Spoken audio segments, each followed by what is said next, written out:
Hi everybody, my name is Christine and I am here today because I have decided that we are not really celebrating the 250th anniversary of our country. There's a lot of reasons why. I understand all of those reasons, but I still think that we need a reminder of why we have this country in the first place. So I have decided that every day until I am done, might be July 4th, might be after, I am going to read part of the Constitution of the United States starting from the very beginning until the end, and then discuss it and why it's such an important document. We have to remember that before our nation was made, we had a war with Great Britain over our freedoms. What we wanted was freedom. What this document represented was freedom and democracy. Most countries at the time had kings. Kings had people under them, barons and lords and ladies and all of that. But if you were a peasant, it was very difficult for you to move up from your station in life.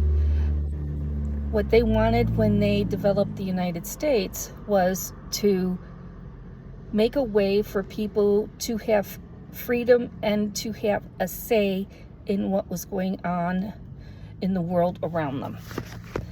So I think it's very important that we remember this.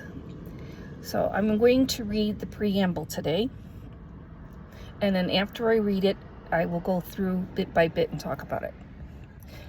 We, the people of the United States, in order to form a more perfect union, establish justice, ensure domestic tranquility, provide for the common defense, promote the general welfare, and secure the blessings of liberty to ourselves and our posterity, do ordain and establish this Constitution for the United States of America. So, the first three words are very important. We, the people. We, the people, is something that I think every American knows. It's a combination of everybody. And yes, I know there were issues with the original document, and that was changed later, and we will talk about those things as we go along. But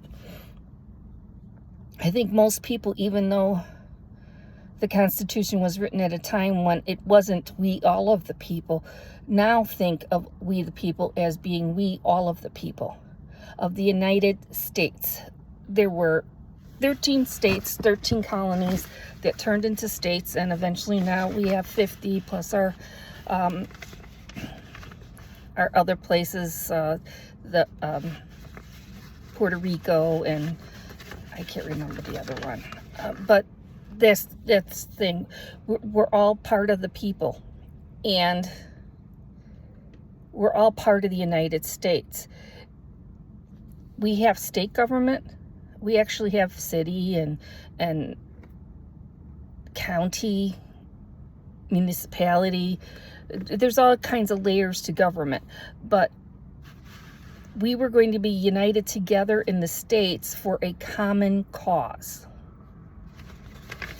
Now, the next part is in order to form a more perfect union.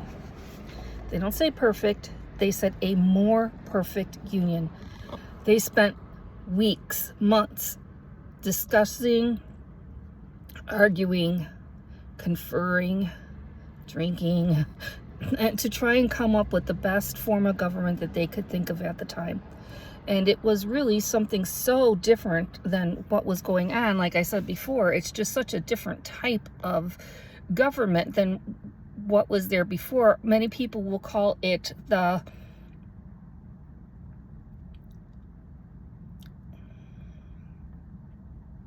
I'm sorry, words go by me. But at any rate, many people feel like was it called? It's called a...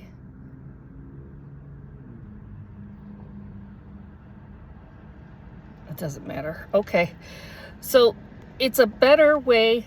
It's a better way, a way that allows more people to have say in the government and what rules the government. The next part says establish justice. And justice in a way that they felt was just. I understand that. Not everybody agrees with some of the laws, and other people think that we should have different laws. But what they were trying to do is have better justice than what they had before. Ensure domestic tranquility. And that means that they were going to try the best to figure out a way to have a union where there would be less upheaval, less issues. And truthfully, although we've had some difficult times in the last 250 years, including what's going on now, we still are actually a pretty tranquil country. Provide for the common defense. That means a standing army, an army that would stand for everybody. Everybody sends in their people. Everybody's defending for the entire United States, not just one state or another state, but for the unity. Promote the general welfare, meaning that they were going to try and make sure that the citizens had opportunities to have wealth. And that's something that wasn't always true. You know, you could earn money and buy land. They weren't going to keep people from owning their own land, their own property.